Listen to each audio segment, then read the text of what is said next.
Kita di tangan kanan kita akan sama-sama mendeklarasikan firman Tuhan.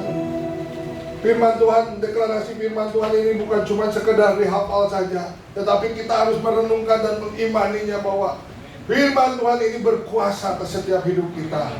Amin. Dalam hitungan yang ketiga kita sama-sama deklarasikan 2, 3. Aku percaya firman-Mu berkuasa. Aku percaya firman-Mu dapat mengubah seluruh hidupku. Aku percaya firman-Mu adalah Engkau sendiri. Aku siap menerimanya dan melakukannya. Dalam nama Tuhan Yesus Kristus. Haleluya. Amin. Silakan duduk Bapak Ibu Saudara. Shalom. Shalom. Shalom. Mungkin mohon maaf suara saya agak serak-serak. Ini lagi nggak enak body. Atau mau dipaksa jadi WL katanya. Soalnya kemarin lagu Cina udah dinyanyikan, lagu Batak udah, lagu Jawa udah, lagu Sunda belum. Jadi saya harus belajar biar nanti ada yang nyanyiin di sini. Jadi kita komplit semuanya ya. Nah, kita masih tetap boleh PPT-nya Kak Febri tolong. Oke. Kita masih dalam serial Tahun Amanat Agung atau The Year of the Great Commission ya. Dan kita percaya bahwa di Tahun Amanat Agung ini kita bisa menjadi saksi-saksinya Tuhan. Amin. Nah, saya akan melanjutkan juga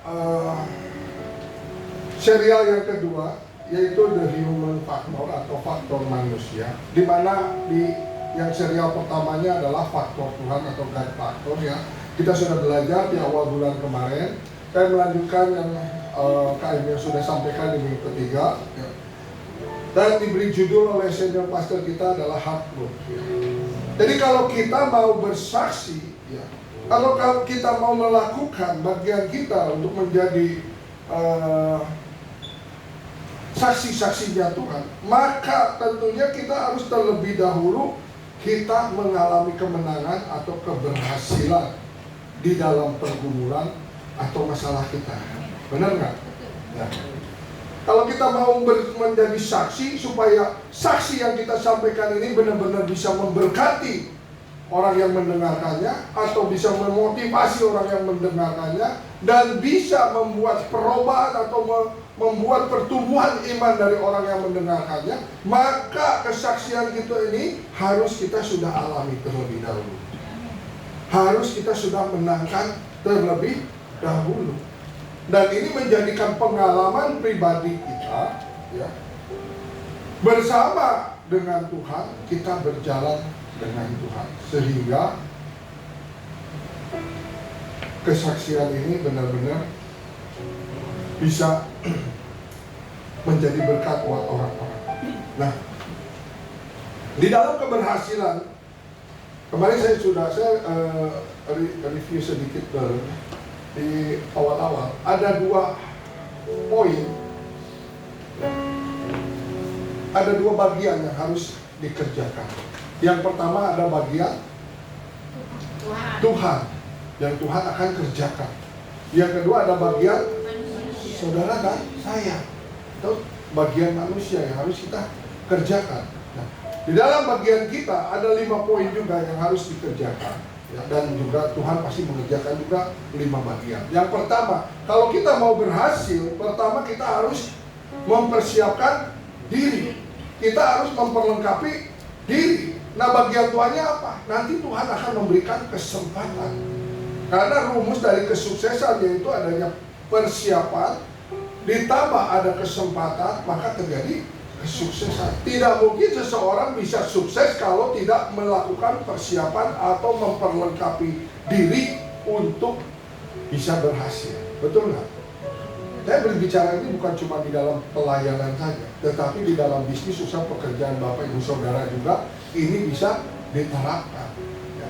Jadi bagian kita mempersiapkan diri dan memperlengkapi diri. Yang kedua, bagian kita harus mau bekerja. Betul nggak? Ya. Dan Tuhan akan memberikan hasil, itu bagiannya Tuhan kalau kita bekerja. Lalu bagian yang ketiga, kita juga harus bertekun di dalam bekerja itu. Maka Tuhan akan menambah-nambahkan hasilnya. Yang keempat, kita juga harus bekerja keras. Seperti judul khotbah siang hari ini, kita harus bekerja keras. Tuhan pasti juga melimpahkan berkatnya atas setiap kita yang bekerja keras. Dan bukan cuma bekerja keras, tapi kita juga harus bekerja cerdas. Maka pasti Tuhan tambahkan. Ada quote yang mengatakan, tanpa Tuhan kita tidak mampu, tanpa Tuhan kita tidak bisa. Tetapi tanpa kita, tanpa saudara dan saya, Tuhan juga tidak mau. Artinya apa? Tuhan mau bekerja sama, Tuhan mau berkolaborasi dengan anak-anaknya, supaya kita, selain daripada kita mengalami kesuksesan, keberhasilan, kita juga punya pengalaman berjalan bersama dengan Tuhan. Contohnya apa di dalam Alkitab? Ya. Bapak Ibu Saudara, bisa nggak Tuhan membuat pertobatan kepada Niniwe tanpa menyertakan Yunus? Bisa saja. Tuhan cuma tinggal berfirman aja, Niniwe bertobat. Bisa nggak Tuhan juga istilahnya menghancurkan Niniwe tanpa ada daripada Yunus? Bisa. Tetapi Tuhan mau Yunus juga ikut terlibat. Makanya Yunus dipaksa untuk datang ke Niniwe untuk menyampaikan kabar supaya Niniwe bertobat. Niniwe bertobat. Kenapa Yunus sampai melintir? Karena dia tahu begitu besar kasihnya Tuhan kepada orang-orang yang mau bertobat. Makanya walaupun dari awal saya akan menghukum, saya akan menghancurkan Niniwe, tapi Yunus tahu pada saat Niniwe bertobat, pasti Tuhan juga mengampuni. Begitu juga dengan kita. Asal kita datang pada Tuhan, kita mohon pengampunan, Tuhan pasti memberikan kasih karunia-Nya, memberikan pertobatan kepada kita. Yang tadinya mungkin kita harusnya mengalami penghukuman, tetapi karena kita berbalik dari jalan kita yang salah, maka Tuhan memberikan pengampunan kepada setiap kita. Amin. Yuk kita buka firman Tuhan di dalam Matius 5 ayat yang ke-41. Saya minta semua kita buka firman Tuhan, ya. Semuanya di HP-nya sudah mendownload Alkitab, ya. Jangan ada yang tidak mendownload Alkitab, ya. Karena sekarang kita sudah dimudahkan dengan teknologi. Jadi kalau belum mendownload, artinya kita terlalu. Matius 5 ayat yang ke-41 sudah ketemu semuanya? Jadi kita baca sama-sama 2, 3. Dan siapapun yang memaksa engkau berjalan sejauh 1 mil, berjalanlah bersama dia sejauh 2 mil. Jadi Yesus mengajarkan kalau ada yang memaksa berjalan 1 mil, berjalanlah 2 mil. Kak, bisa dibantu Kak?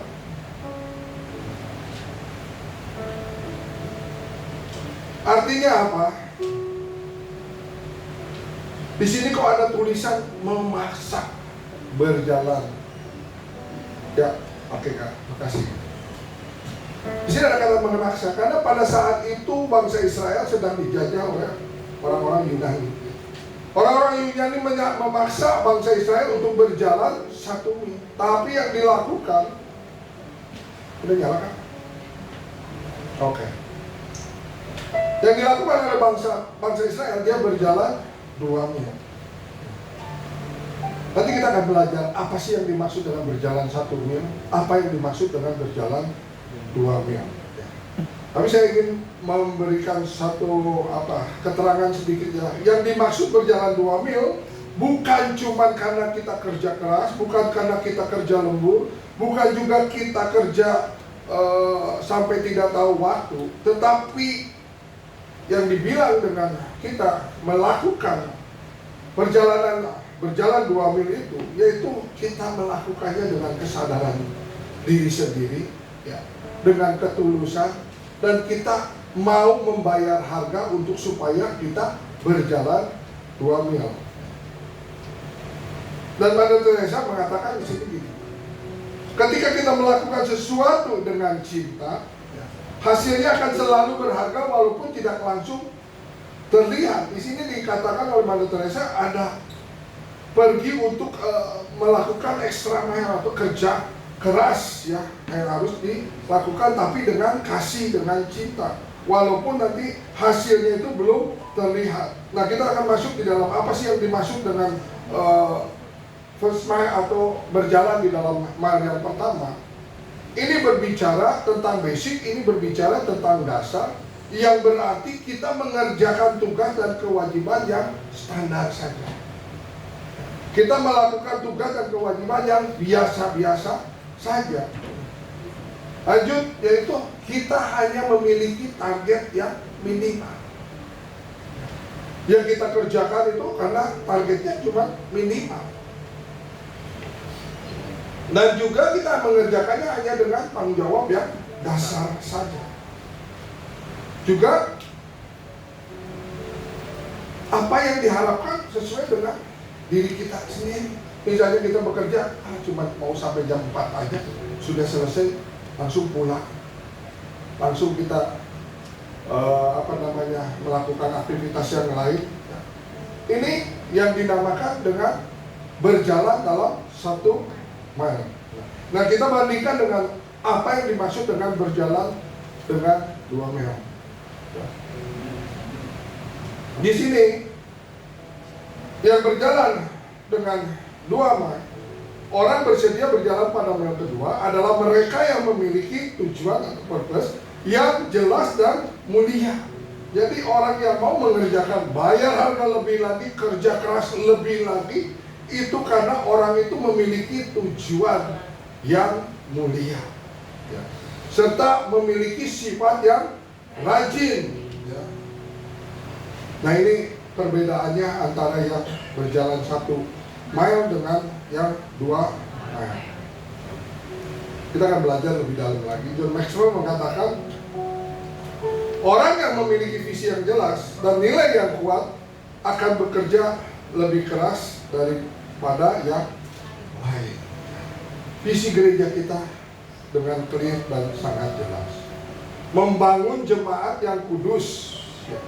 Artinya bukan cuma Bapak Ibu Saudara mendengarkan pengajaran-pengajaran yang disampaikan di sini, tetapi ada juga usaha, ada juga kerja keras, ada juga kesadaran diri sendiri untuk supaya kita menjadi jemaat yang kudus.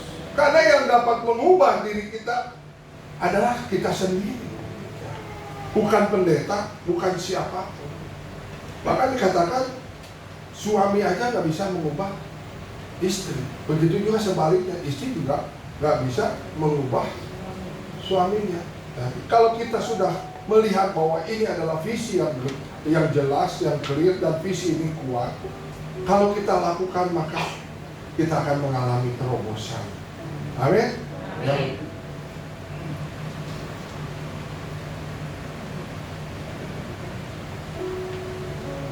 Kalau waktu di tahun sekitar 70-80-an ada seorang petinju legendaris, juara dunia kelas berat. Ada yang tahu siapa namanya? Oka.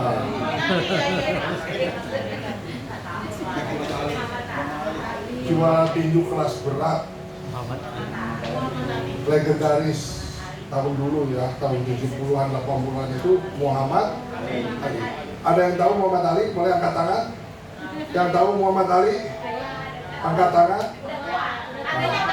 Nah, iya. Itu tandanya udah senior. Ya zaman dulu Muhammad Ali bertanding gitu kan. Saya waktu masih di Bandung itu ya, televisinya juga masih hitam putih. Dan nggak semua rumah itu punya televisi. Betul nggak? Yang katakan betul udah tua. Udah kenal sama Muhammad Ali dan udah tahu dulu nggak ada, semua rumah nggak punya televisi ya, dan televisi masih hitam putih ya. Kita kalau nonton itu, kita yang punya, tetangga juga yang nggak punya pasti datang ke rumah kita untuk sama-sama nonton. Dan yang luar biasanya kalau Muhammad Ali bertanding, itu di jalan-jalan jadi sepi. Mau supir angkot, tukang beca, semua pada nonton gitu. Karena memang sangat, legendarisnya itu Muhammad Ali. Sangat menarik sekali pertandingannya, walaupun pertandingannya cuma paling lama 1 jam. Tetapi apa yang dilakukan oleh Muhammad Ali, pertandingan cuma sejam, tetapi dia latihannya sampai ribuan jam untuk bisa dia menjadi juara dunia kelas berat. Jadi artinya apa? Dia tahu, dia sadar bahwa dia harus mengerjakan ekstra, kerja keras untuk bisa menghasilkan yang luar biasa. Bahkan di sini juga ada yang namanya Kobe Bryant. Dia melakukan 1000 kali tembakan di dalam basket. Setiap hari dia lakukan tembakan 1000 kali, melatih dirinya. Supaya apa? Supaya dia menjadi pebasket kelas dunia dan dia juga bisa memenangkan pertandingan basket. Semua atlet-atlet kelas dunia pasti mengerjakan ekstra. Dia mengerjakan kerja yang keras dengan kesadaran dan kemauan sendiri. Nah, ini ada videonya ya. Ini pelari ya. Nah, ini si Kobe Bryant itu latihannya 1000 kali setiap hari untuk. Nah, Muhammad Ali berjalan berlari sejauh 8 km. Semua atlet-atlet kelas dunia dia harus melakukan ekstra mile. Dia harus mau berjalan 2 mile, walaupun mungkin pelatihnya bilang ya udah cukup segini, tapi dia harus mau lebih lagi kalau mau mendapatkan hasil yang lebih lagi. Oke. Jadi saya juga mau sedikit curhat di sini ya, Bapak Ibu Saudara. Karena saya merasa sekarang ini saya diberikan tanggung jawab yang cukup berat juga menurut saya, di mana saya harus memimpin PTC Cilegon ini, menjadi lead pastor di PTC Cilegon ini. Dan saya sadar ini harus semakin baik PTC Cilegon. Setuju nggak? Setuju ya? Harus semakin baik. Makanya saya dari tahun-tahun kemarin saya mengatakan kepada para pengerja yang ada, ayo kita mengupgrade diri kita. Karena kita punya bagian kita, yaitu memperlengkapi diri, mempersiapkan diri. Baru nanti Tuhan memberikan kesempatan sehingga terjadi keberhasilan. Yuk, saya bilang pengerja yang kita upgrade diri. Dimulai dari saya juga. Saya ajak semua guru-guru sekolah minggu, ayo ngikut, diwajibkan setiap hari Jumat ikut pemuridan dengan di pusat, pengajaran dari pusat, supaya guru-guru sekolah minggu itu bisa mengajarkan anak-anak sekolah minggu dengan benar dan baik.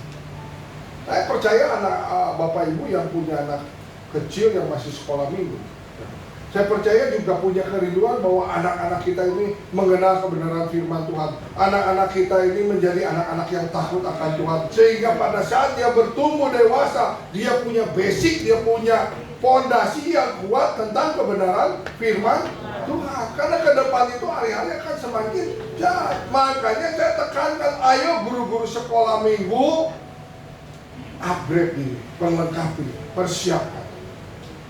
Juga bukan cuma sekedar guru-guru sekolah minggu, semua guru-guru PHK, ketua-ketua Kersel, ketua-ketua Kersel harus mengupgrade diri. Kemarin kita Kersel di Keramat, Kersel di Taman Pesona, saya juga koreksi.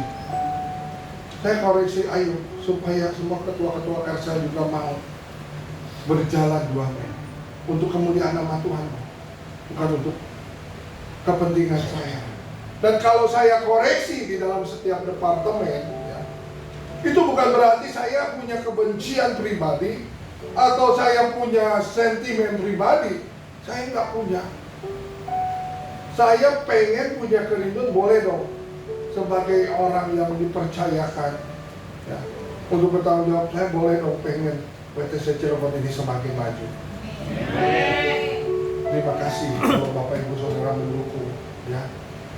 Jadi semua saya katakan, departemen semua harus semakin baik, semakin baik. Nah, ini sebagai persiapan kita untuk supaya, saya percaya kalau kita mempersiapkan diri, memperlengkapi diri, saya percaya di tahun ini juga Tuhan melimpahkan berkat-berkat.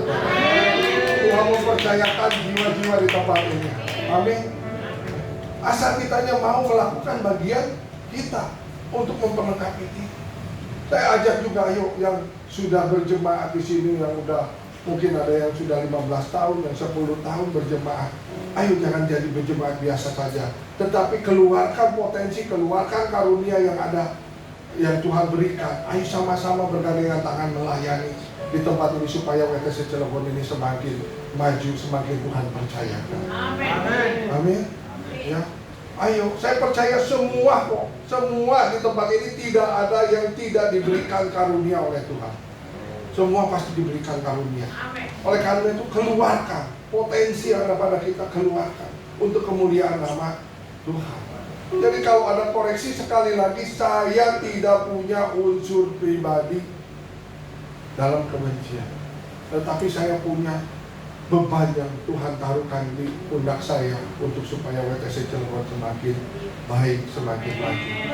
Saya tidak melihat, oh udah berjemaat 15 tahun, oh sudah berjemaat 3 tahun, 2 tahun. Saya tidak melihat itu. Siapa yang punya hati untuk berjalan bersama-sama dengan saya, mengerjakan dengan segenap hati, segenap kekuatan dan akal budi, ayo bergandengan tangan. Karena saya jujur tidak bisa melakukan sendirian. Saya butuh Bapak Ibu Saudara sekalian, para pekerja.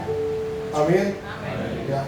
Dan saya juga percaya bukan cuma kerinduan saya yang sebagai lead pastor di tempat ini untuk WTC Cirebon semakin maju, tetapi kerinduan Bapak Gembala Pembina kita juga, Pak Wiyodo, punya kerinduan untuk supaya cabang-cabangnya semakin maju, semakin bertumbuh.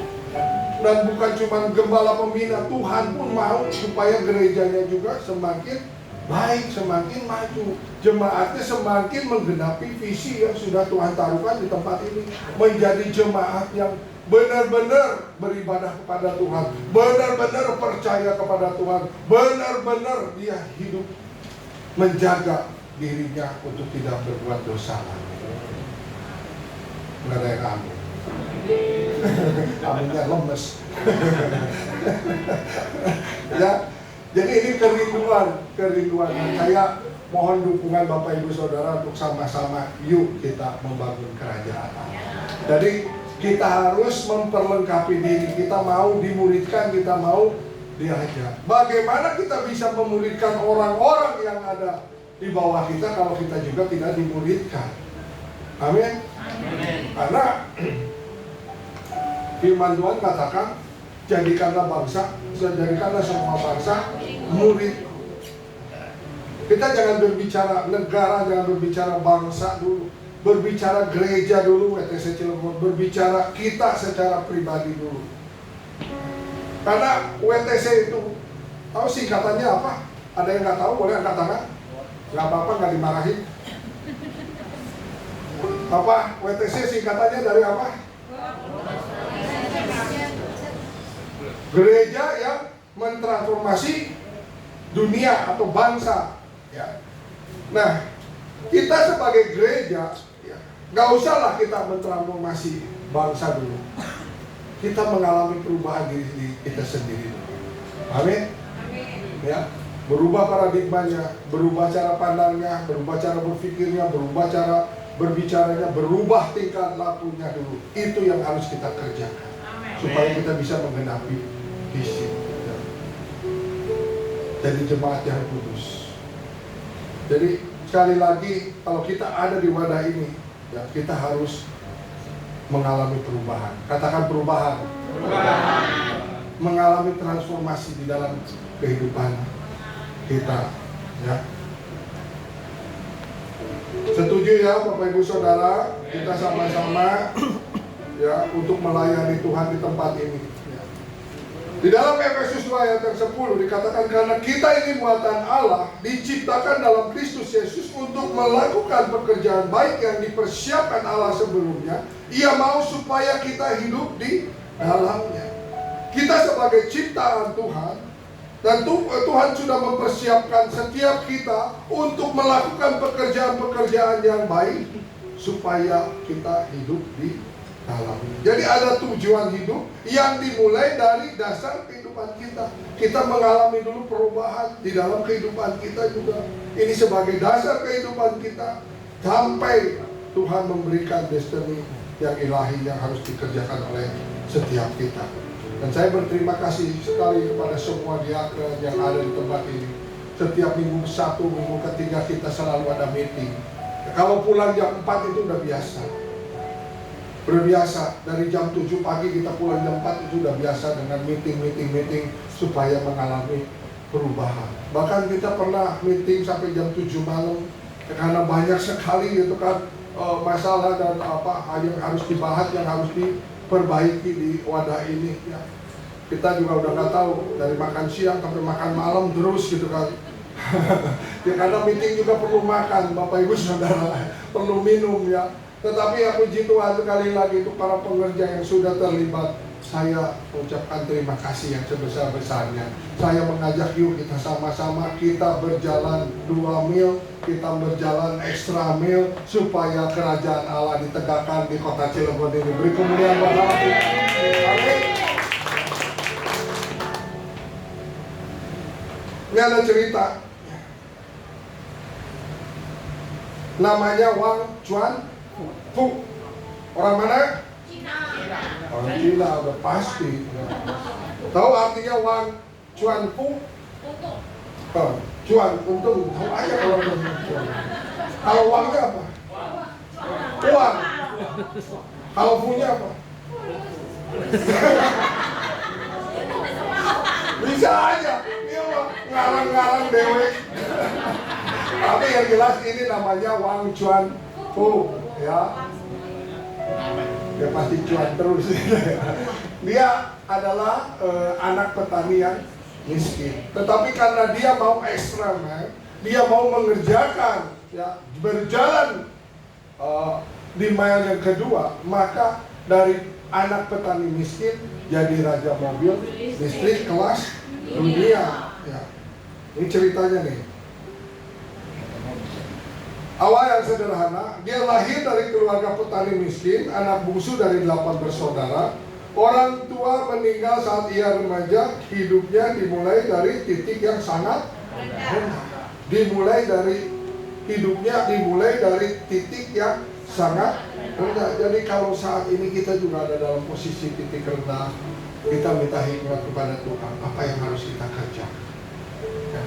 Yang penting kita mau mengambil bagian kita, mempersiapkan diri, bekerja dengan tekun, bekerja dengan keras, bekerja dengan cerdas. Nanti Tuhan sendiri yang akan membuat kelimpahan bagi setiap kita. Ini contohnya, ini kisah nyata, bukan dongeng biasa. Dimulai dari titik yang sangat terendah. Pendidikan yang Wang Chuan Fu ini dibiayai oleh saudaranya. Jadi saudara-saudara bekerja keras menyekolahkan Wang. Ia akhirnya meraih beasiswa dan kuliah kimia, fisika, metalurgi, lalu S2 teknologi baterai. Karirnya dimulai dari sempat menjadi peneliti di lembaga negara sebelum pindah ke Shenzhen, ya, sebagai general manager perusahaan baterai. Tapi dia nggak betah ya kalau cuma sebagai karyawan. Lalu di tahun 1995, ya, dengan modal pinjaman sepupunya 250.000 yuan, Wang mendirikan BYD dalam 5 tahun.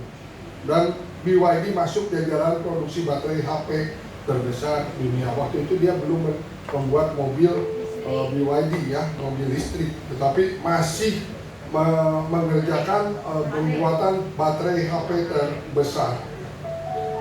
Tapi baru di tahun ya, dia membeli pabrik kecil yang hampir bangkrut ya. 2025 F3 menjadi salah, saya nggak tahu F3 ini bukan mobil yang buat balap itu ya, tetapi nggak tahu menjadi salah satu mobil paling laris di Cina ya. Nah, ini yang setelah dia mengerjakan itu di tahun 2008 ya, baterai listriknya dia ya, tetapi mulai dilakukan oleh para investor, tetapi uang ngotot mau masuk membuat mobil listrik lebih lagi, dan investor panik sehingga harga saham BYD jatuh sampai 31%.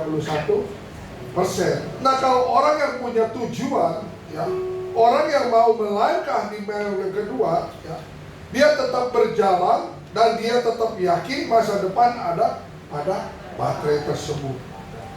Dia tetap ngotot, dia mau mengerjakan walaupun saat itu sahamnya dia sudah nyungsep 31%. Dan memang benar pada saat dia punya keyakinan, dia punya kerja keras, dia mau melangkah dengan lebih lagi, meledak setahun kemudian BYD meluncurkan bus listrik yang 100% pakai baterai listrik, dan nilai saham saat itu mulai melonjak sampai 5 kali lipat ya. Dan tahun 2009 menjadi orang terkaya di Cina. Ini perjalanan daripada Wang Chuanfu. Nah, ada yang namanya konglomerat yang terkaya di dunia, namanya Elon Musk. Dia punya juga mobil listrik yang dinamai Tesla. Elon Musk tadinya tidak melihat bahwa ya BYD itu menjadi saingan dia atau kompetitor dia. Dia melihat sebelah mata. Dia dulu juga mengejek ya, bahwa BYD itu nggak mungkin bisa unggul. Tetapi ternyata di tahun kemarin, di tahun 2025, BYD resmi mengungguli Tesla sebagai penjual baterai listrik atau mobil listrik terbesar di dunia ya. Nah, apa yang dilakukan sebetulnya? Apa sih kuncinya ya? Sehingga Wang Chuanfu ini bisa menjadi pembuat mobil listrik yang bisa mengalahkan Tesla. Nah, ini kuncinya, yaitu dia fokus, disiplin, dan mau kerja keras. Dia mau melakukan ekstra sehingga apa yang dicita-citakannya Tuhan berkati dan dibuat berhasil ya. Firman Tuhan juga mengajar kepada setiap kita di dalam Amsal 6 ayat 10 dan ayat yang ke-11. Yuk kita baca sama-sama, 2, 3. Jika kita malas, maka kemiskinan akan menyerbu dan kekurangan seperti orang. Amsal sendiri mengajarkan kepada kita, kalau kita malas, ya pasti kemiskinan.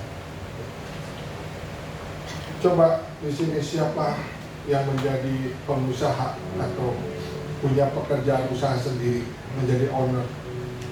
Boleh angkat tangan dong?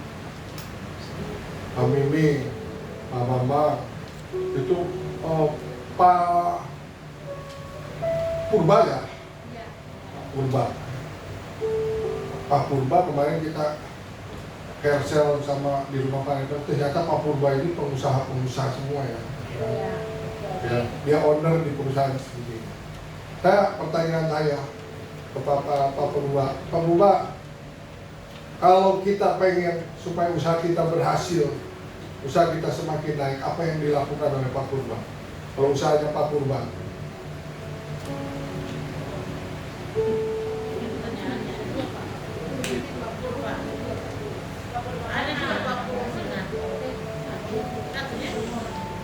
Mana lagi Pak Purba?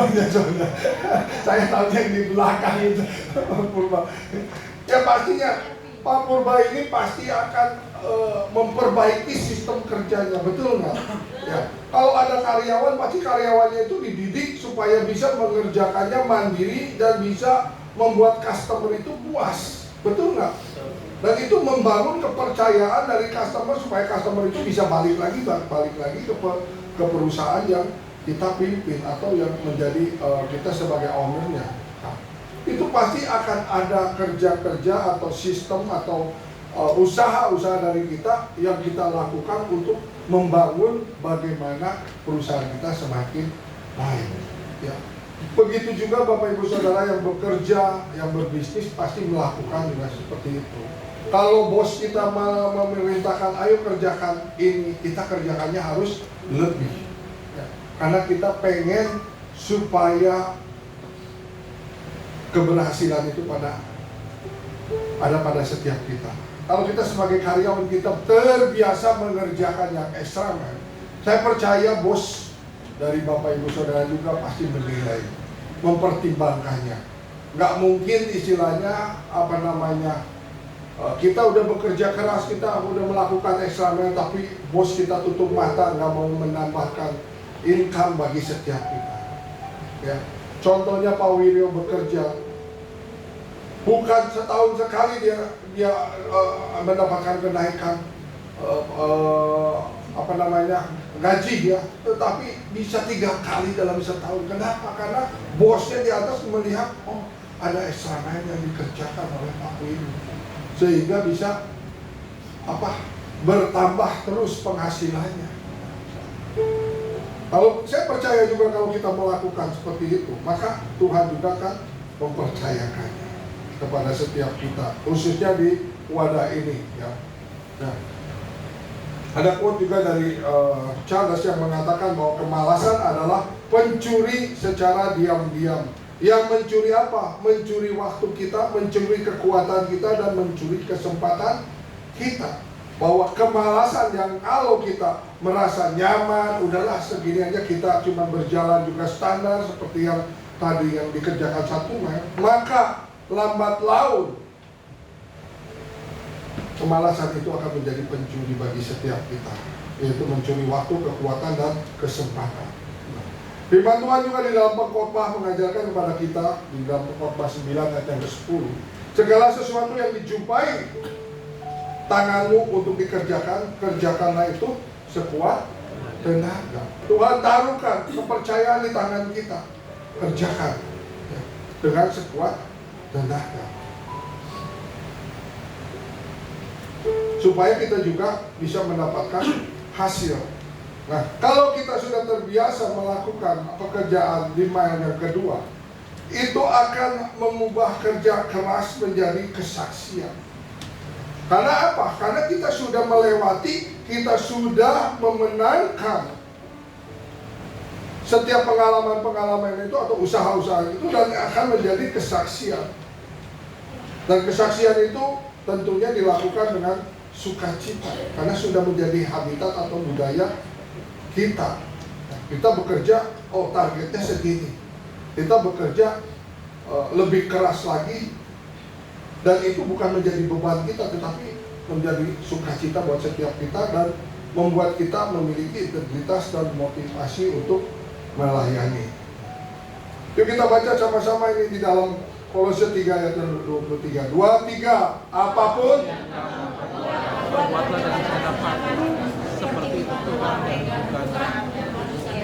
apapun yang kamu perbuat, perbuatlah dengan segenap hati seperti untuk Tuhan. Di dalam pekerjaan kita, kerjakanlah dengan segenap hati seperti untuk Tuhan dan bukan untuk manusia. Apalagi di dalam pelayanan ini, memang untuk Tuhan kita melayani di tempat ini. Memang Tuhan yang sudah panggil, memang Tuhan yang sudah pilih. Bapak Ibu Saudara ada di jemaat, menjadi jemaat terhisap di WTC Cilegon ini, Tuhan yang pilih, Tuhan yang panggil ada di tempat ini. Kami para pengerja di tempat ini Tuhan yang pilih juga, Tuhan yang sudah panggil. Oleh karena itu, yuk kita kerjakan dengan segenap hati, bukan untuk seperti untuk manusia ya, tetapi memang untuk Tuhan yang kita kerjakan. Nah, pertanyaannya, apakah Yesus bekerja keras? Jawabannya, iya. Firman Tuhan katakan pagi-pagi benar Tuhan Yesus sudah datang berdoa terlebih dahulu. Setelah itu dia keliling kampung, dia menyembuhkan orang-orang yang sakit, yang buta, dia cerikan yang lumpuh supaya bisa berjalan. Bahkan dia mengajar orang-orang yang banyak itu sampai malam pun dia ajar dan memberi makan orang-orang yang banyak itu. Ini pelayanan Tuhan Yesus yang excellent yang Tuhan lakukan dengan ekstra mahal. Ya.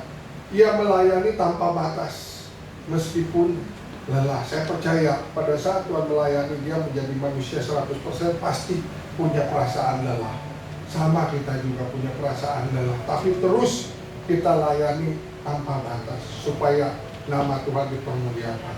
Dia juga mencuci kaki murid-muridnya. Ini sebuah tindakan yang melampaui harapan. Artinya apa?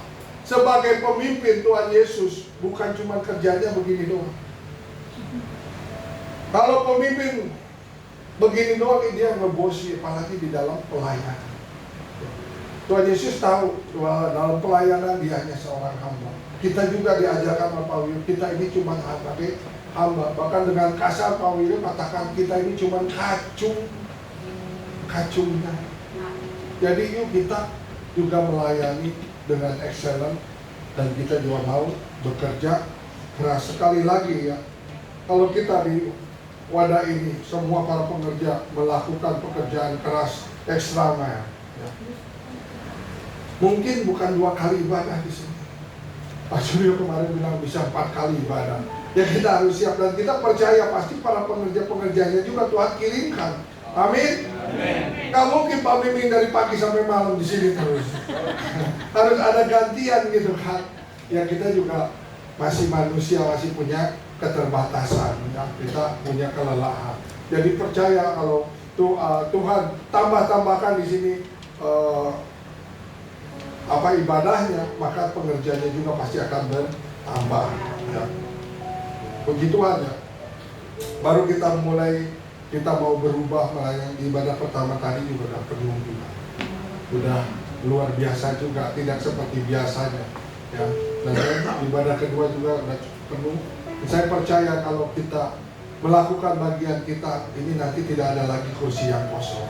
Tuhan kirimkan jiwa-jiwa buat setiap kita ya. Kalau kita melihat cerita tentang Tuhan yang mempercayakan 5 mina, 2 mina, dan 1 mina. Ini berbicara karena setiap orang yang mempunyai atau yang mau kerja keras kepadanya akan diberi hingga ia berkelimpahan. Tetapi yang tidak punya atau yang malas, apapun yang ada padanya akan diambil. Ini yang 5 mina bekerja keras menghasilkan 5 mina lagi. Menjadi 10 mina. Yang dikasih kepercayaan 1 mina, dia malas, dia tidak mengerjakan apa-apa. Jadi pada saat Tuhannya datang, tetap 1 mina. Tetapi kenapa kok yang 1 mina ini malah dikasihkan kepada yang sudah bekerja keras menghasilkan jadi 10 mina? Pertanyaan saya, apakah yang 10 mina ini masih menganggur atau masih nggak sibuk? Saya percaya yang mendapatkan 5 mina dan dilipat gandakan menjadi 10 mina, dia adalah orang yang sibuk. Dia adalah orang-orang yang bukan pengangguran. Tetapi Tuhan tambahkan lagi 1 mina untuk dikerjakan atau untuk dikelola. Nah, saya percaya juga di sini yang melayani di tempat ini juga punya pekerjaan pribadi, punya pekerjaan yang harus dikerjakan.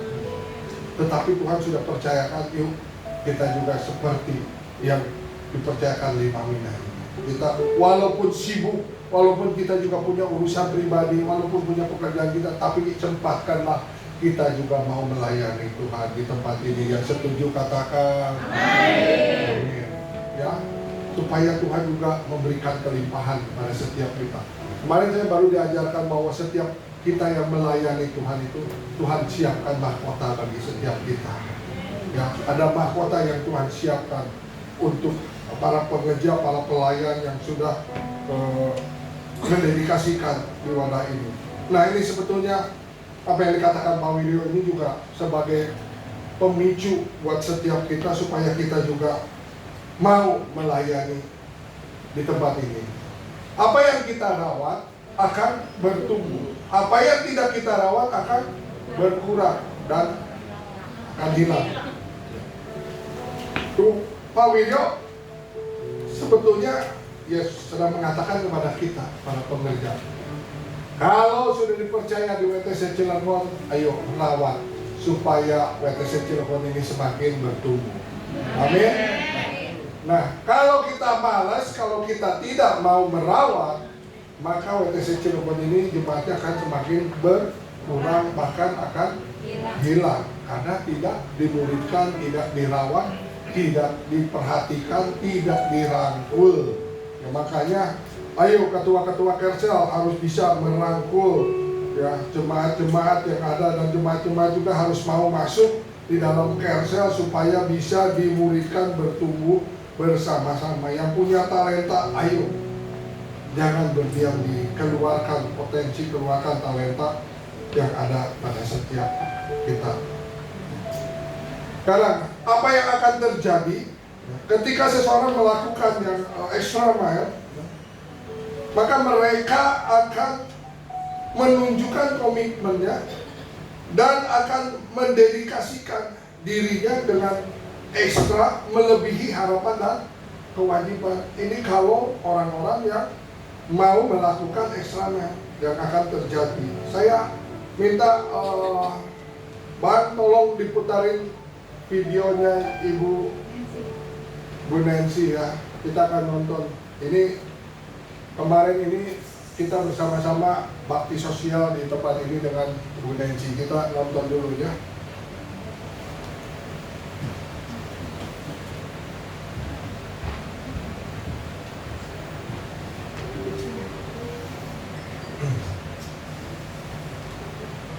Bisa Bang?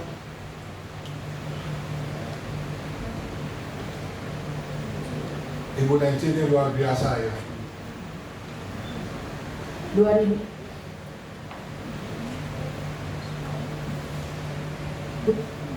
adalah masa yang terberat bagi keluarga kami, di mana suami meninggal dalam satu kecelakaan lalu lintas dan meninggalkan 3 orang anak, umur 9 tahun, umur 7 tahun, dan umur 5 tahun.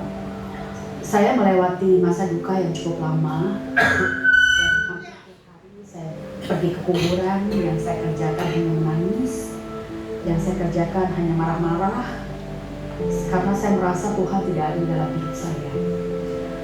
Dan saat itu saya bingung apa yang harus saya lakukan. Dalam kondisi saat itu adalah masa-masa di mana saya harus menghadapi kesulitan ekonomi, dan kami harus pindah ke BSD, di mana kami harus mulai dengan kontrak rumah, dan keadaan ekonomi yang tidak memungkinkan untuk saya membiayai 3 orang anak.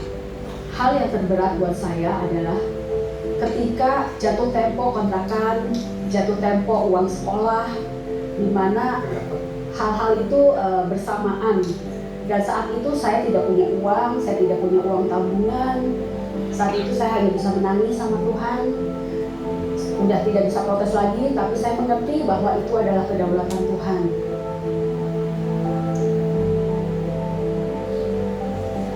Saya mulai dari profesional, bekerja di satu perusahaan. Kemudian tahun 2010 saya mengundurkan diri dan saya mulai membangun satu usaha, di mana usaha tersebut mulai dari kecil, ya, mulai dari supply material bangunan. Saya coba untuk fokus, saya bekerja keras. Kuncinya adalah fokus, bekerja keras, dan tidak menyerah. Dan puji Tuhannya lagi, Tuhan mempercayakan proyek-proyek yang begitu luar biasa. Apa yang tidak pernah saya pikirkan itu yang Tuhan siapkan bagi kami, di mana saya boleh dipercaya untuk mengerjakan proyek-proyek bandara, proyek MRT, dan proyek commercial building lainnya. Ada shopping mall, ada hotel, dan semua Tuhan percayakan begitu sangat luar biasa. Nah, kebetulan saya dipercaya untuk mengerjakan proyek revitalisasi dan beautifikasi di Ngurah Rai, Bali, dan kebetulan juga untuk beberapa event yaitu G20 dan KTT, dan itu menjadi perhatian beberapa negara. Dan akhirnya dengan itu saya dapat kesempatan diundang kemarin ke Filipina, ke Manila, untuk saya bisa bicara testimoni mengenai proyek yang saya tanganin dan bagaimana membuat finishing dengan baik untuk proyek commercial building. Saya melihat janji Tuhan dalam ketiga anak saya, sehingga mereka bisa menyelesaikan sekolah mereka dengan baik. Dan saya melihat bagaimana Tuhan memberkati mereka secara luar biasa. Saat ini saya melayani bersama teman-teman di Salt and Light Ministry. Dan Salt and Light Ministry, kita ada 5 ministry yang bernaung di bawahnya. Yang pertama adalah City Builder, di mana kami membantu bedah rumah untuk setiap untuk jemaat yang membutuhkan. Yang kedua adalah UMKM Ministry, di mana kami mensupport para pengusaha kecil untuk bagaimana kita rebranding, bagaimana perizinan, bagaimana mereka upgrade sales mereka dengan cara pameran, dengan cara menjual online. Dan berikutnya kita ada Women of Vision, di mana kita equip para wanita profesional, para wanita single mom untuk sama-sama kita melayani dan saling encourage satu dengan yang lain. Berikutnya adalah Home Care Ministry, di mana kami mulai membangun ministry ini untuk bisa menjadi berkat buat jemaat. Dan kemudian adalah Salt and Light Network, di mana para profesional muda, anak-anak kita berkumpul untuk mereka sharing mengenai pekerjaan, bagaimana mereka interview, bagaimana mereka mulai membangun bisnis, bagaimana mereka mempunyai networking di marketplace. Itu ministry-ministry yang ada di bawah Salt and Light. Dan kami dari Salt and Light Ministry, kami juga saling encourage dengan satu yang lain, dan kami fokus kepada panggilan kami, yaitu membantu orang yang memang kekurangan, dan kami juga melakukan banyak baksos. Sehingga ketika kami menjalani baksos, kami bersuka-cita dan kami merasa diberkati. Dan dengan tagline kami diberkati untuk bisa menjadi berkat. Beri kemuliaan dulu dong buat Allah kita. Pertanyaannya Ibu Nancy ini sibuk apa enggak? Sibuk sekali ya. Dia dipercayakan proyek-proyek di bandara, di LRT, bahkan di event-event yang kayak tadi G20 itu luar biasa sekali. Bahkan di Filipina dia bisa menjadi pembicara yang mendengarkan ini adalah master-master. Sementara kalau Bapak Ibu Saudara tahu sekolahnya Ibu Nancy ini sebagai apa? Insinyur? Bukan. Dia cuma sekolahnya sebagai sekretaris tadi. Bukan S1. Mungkin D3 doang kalau sekretarisnya. Tapi dia bisa berbicara, dipakai Tuhan untuk berbicara kepada S2 yang ada di Filipina. Dan Tuhan percayakan dia proyek-proyek yang luar biasa. Ini akibat apa? Karena dia mau bekerja ekstra, dia mau bekerja keras, dia mau berjalan 2 mile. Sehingga Tuhan percayakan. Bahkan udah sibuk masih dia membawahi 5 ministry di dalam pelayanan. Salah satunya ya baksos, seperti kemarin kita bareng-bareng dengan Bu Nancy mengerjakannya di tempat ini. Dan puji Tuhan ya, kita WTC Cirebon juga terus melakukan bagian kita untuk menjadi berkat buat kota di mana kita ada ya. Beberapa kelurahan kemarin datang untuk pengobatan gratis, diberikan kacamata baca, diberikan sembako ya. Terus juga ada basar ya, pakaian-pakaian yang layak pakai yang bisa memberkati mereka. Seperti tagline daripada itu, kita diberkati untuk menjadi berkat buat orang-orang. Nah, apa yang terjadi? Saya akan lanjutkan dikit lagi ya. Nanti setelah itu kita akan masuk dalam perjamuan kudus. Apa yang terjadi kalau kita mau melakukan extra mile? Tolong Bang. Yang pertama, kalau kita mau melakukan extra mile, maka akan terjadi transformasi di dalam kehidupan kita. Karakter kita akan diubah dan kita juga akan mengalami transformasi di dalam mentalitas kita. Dari yang mentalitas yang sekedar patuh, sekedar mengerjakan saja, menjadi mentalitas yang bisa memberikan lebih lagi. Artinya kita mau kerja keras lebih lagi. Yang kedua, ya, yang kalau kita mau mengerjakan eksternal, maka kita akan mengalami memiliki relasi yang semakin luas. Contohnya tadi, kalau kita perusahaan kita semakin baik, semakin dipercaya orang, dari mulut ke mulut orang pasti akan mengatakan, oh, ke perusahaan ini aja, mereka servisnya bagus, mereka berintegritas, mereka bisa dipercaya.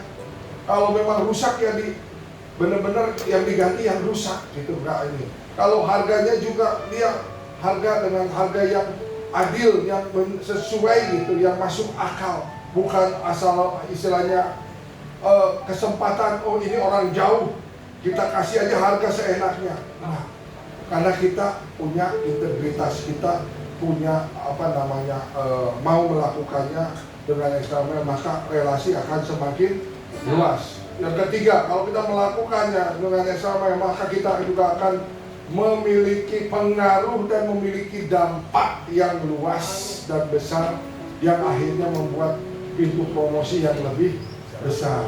Sesuai nggak dengan visi gereja? Gereja kita tuh harus mempengaruhi kota dan bisa berdampak atas kota. Gereja kita juga sudah melakukan seperti itu, ya, walaupun belum sebesar apa yang dilakukan di pusat, ya. Dan yang terakhir, kalau kita melakukan eksternal, maka kita juga akan menikmati pertumbuhan rohani. Ini pastinya terjadi di dalam kehidupan kita karena kita terus setiap saat kita bisa punya pengalaman pribadi dengan Tuhan, ya. Kita melihat mujizat-mujizat Tuhan dinyatakan, kita melihat kebaikan-kebaikan Tuhan dinyatakan, maka kita juga akan menikmati pertumbuhan rohani. Ya, buah-buah roh pasti ada pada setiap kita. Amin. Tuhan Yesus memberkati. Saya undang pemain musik untuk WL dan singer juga untuk maju ke depan. Kita akan masuk dalam perjamuan kudus. Dan perjamuan kudus ini hanya untuk setiap kita yang sudah dibaptis. Anak-anak yang di bawah 12 tahun tidak boleh mengambil perjamuan kudus. Tetapi kalau ada yang belum dibaptis, sudah lebih dari 12 tahun, asal percaya boleh mengambil perjamuan kudus ini.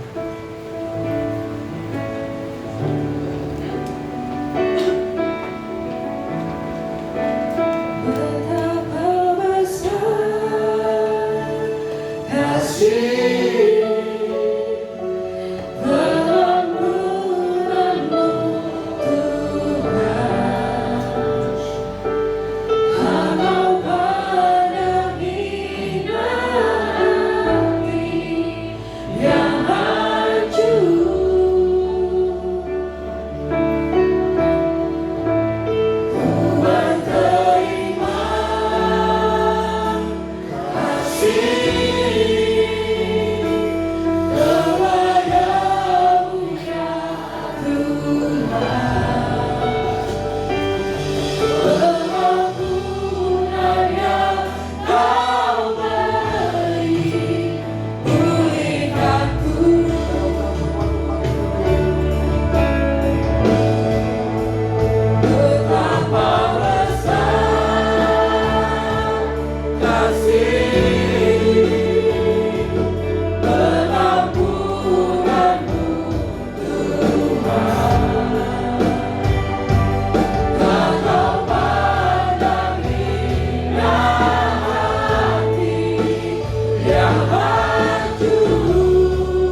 itu kakak belum?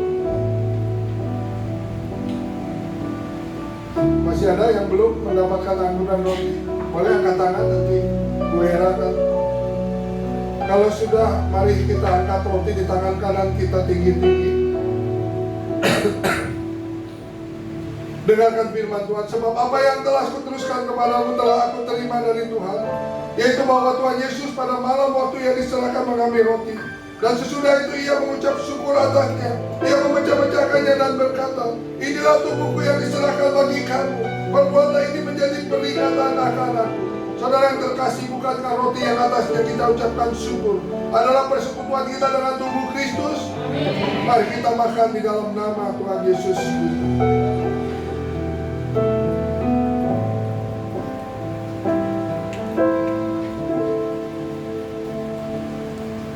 Kita angkat cawan di tangan kanan kita juga tinggi-tinggi. Kembali dengarkan firman Tuhan. Demikian juga ia mengambil cawan sesudah makan. Ia berkata, cawan ini adalah perjanjian baru yang dimeteraikan oleh darahku. Perbuatlah ini setiap kali kamu meminumnya menjadi peringatan akan aku. Saudara yang terkasih, bukankah cawan yang atasnya kita ucapkan syukur adalah persekutuan kita dengan darah Kristus? Mari kita minum di dalam nama Tuhan Yesus Kristus.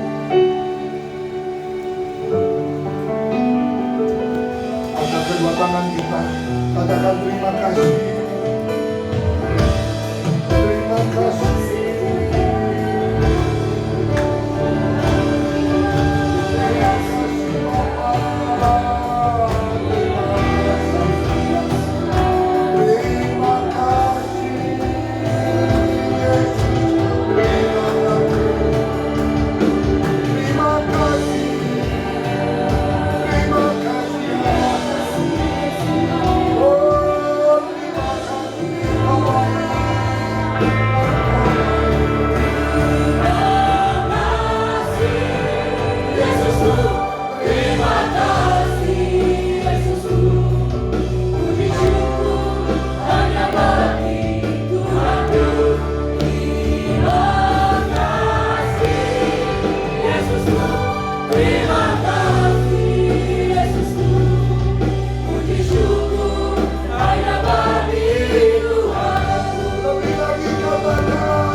Kepadamu ya Aba ya Bapa. Kami berterima kasih untuk tubuh dan darah-Mu yang sudah menyelamatkan kami, yang sudah membebaskan kami Tuhan. Kami mengucap syukur kami memiliki Allah seperti Engkau. Engkau Allah yang dahsyat, Engkau Allah yang besar, Engkau Allah yang hebat, Engkau Allah yang ajaib bagi setiap kami. Ini kami anak-anak-Mu Tuhan. Kami percaya kami tidak akan pernah ditinggalkan Tuhan. Apapun yang menjadi pergumulan masalah kami, walaupun kami ada di dalam titik terendah, di dalam lembah air mata, kami percaya Kau Allah yang setia, Kau Allah yang terus mendampingi kami, memberikan kekuatan kepada setiap kami. Terima kasih Tuhan Yesus. Terima kasih hamba-Mu sudah selesai menyampaikan isi hati-Mu, tetapi Engkau terus berkarya sebebas-bebasnya atas kami ya Allah Roh Kudus. Engkau yang terus memimpin, melindungi kami, memberkati kami terus kemanapun kami melangkah. Tuhan yang terus mengarahkan kami, Tuhan yang terus memimpin kami. Kami mau berjalan secara ekstra ya Tuhan, agar kemuliaan nama-Mu semakin ditinggikan, agar gereja-Mu semakin diberkati Bapa. Ini kami Bapa, ini kami anak-anak-Mu. Pakai kami Tuhan sesuai dengan talenta dan karunia yang ada pada kami. Maksimalkan semua talenta yang ada pada kami Bapa. Terima kasih Tuhan Yesus Kristus. Terima kasih Bapa. Glory, glory, haleluya. Terpuji-pujilah ya Allah kami yang hidup. Di dalam dan demi nama Tuhan Yesus kita yang diberkati oleh Tuhan. Haleluya, sama-sama katakan.